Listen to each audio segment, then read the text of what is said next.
Et on est de retour à Champ Kart à RDS en provenance de SRA Karting avec Daniel Lamotte. On va ensemble, Daniel, inviter les gens à passer par les étapes les plus faciles pour s'initier au karting puis de devenir peut-être un jour, si on le veut, un coureur. Absolument. Je veux dire, comme toute chose, comme tout sport, il faut au départ essayer la machine.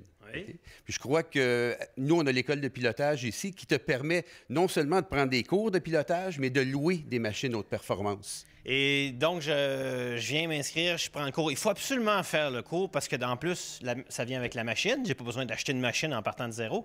Que j'aie 12, 13, 16, 21 ans, si je fais du tuning sur ma Honda Civic avant que j'aie des sensations comme en karting, on n'en verra pas à la limite, là. On n'aura pas la sensation dans une Honda qu'on peut retrouver dans un kart. Ça, c'est impossible. Le kart est beaucoup plus performant. Alors, j'arrive, je prends un cours. Est-ce que je saute tout de suite au Rotax ou je commence en 4 temps à l'école? Parce que moi, je suis venu faire le cours ici. J'ai commencé tout de suite en Rotax. J'ai plus d'expérience de sport puis surtout de course de ski, donc j'étais capable. C'était à la limite de ma compréhension. Qu'est-ce qui est mieux de faire? Bien, avec l'école, on peut commencer avec les deux. On peut commencer avec le 4 temps ou on peut commencer avec le Rotax. Normalement, les gens veulent avoir le maximum de sensations, donc ils commencent avec le Rotax. Mais c'est quand même une bonne introduction. Ça leur donne une idée de c'est quoi les potentiels de la machine, finalement, qui est énorme. Parce que le karting, si on s'approche d'une machine 4 temps, la machine 4 temps, elle va permettre de mieux apprendre son pilotage parce qu'on a moins de sorties de virage, moins de force de moteur. Tu as beaucoup moins de couple sur la machine 4 temps. Donc, tu as moins de reprises, donc ton pilotage doit être parfait. Ce qu'il y a de bien également sur la machine 4 temps, c'est que c'est une machine qui requiert moins d'entretien, qui est plus facile d'opération et qui coûte beaucoup moins cher au niveau achat initial. On parle d'une machine, ça commence un package complet, un ensemble, là, 4 000 $. Bon, et si je décide, par exemple, d'aller de l'autre côté dans les machines Rotax, là, on parle de quelqu'un qui va faire l'achat d'un Birel qui a été utilisé d'ailleurs au championnat du monde en 2012 au Portugal. On parle de combien d'achat initial? Bien, pour un adulte, là, si on va dans un package senior, on parle d'environ 7 000 $ en montant.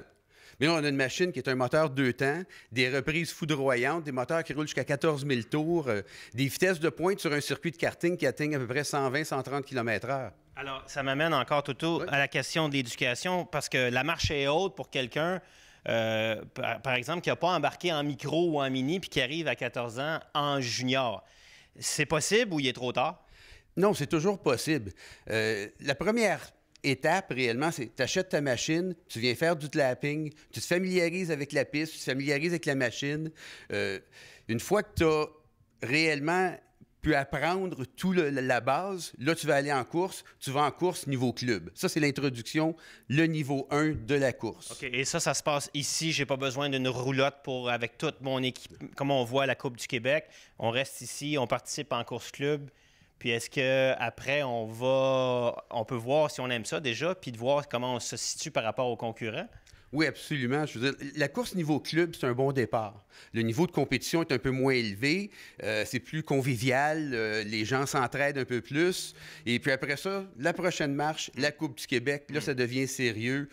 Faut avoir la remorque, faut se déplacer d'une piste à l'autre à travers le Québec. Puis il faut aimer ça aussi vraiment, parce que c'est pas tout le monde qui a un esprit compétitif. Il y a d'autres sports, par exemple, on préconise beaucoup le free riding. Mais donc, on pourrait dire le lapping, c'est un peu comme free rider, puis faire de la compétition, ben, c'est comme faire de la compétition.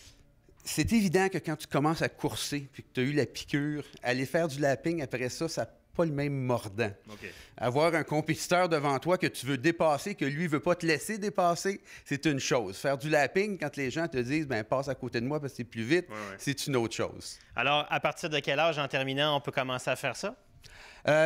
On peut commencer à courir à partir de 8 ans. On les met en piste normalement à partir de 7 ans.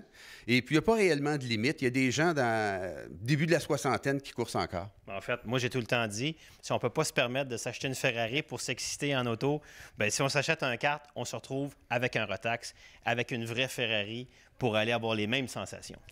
Moi, je dirais un peu plus qu'une Ferrari. Une Formule 1? Quasiment.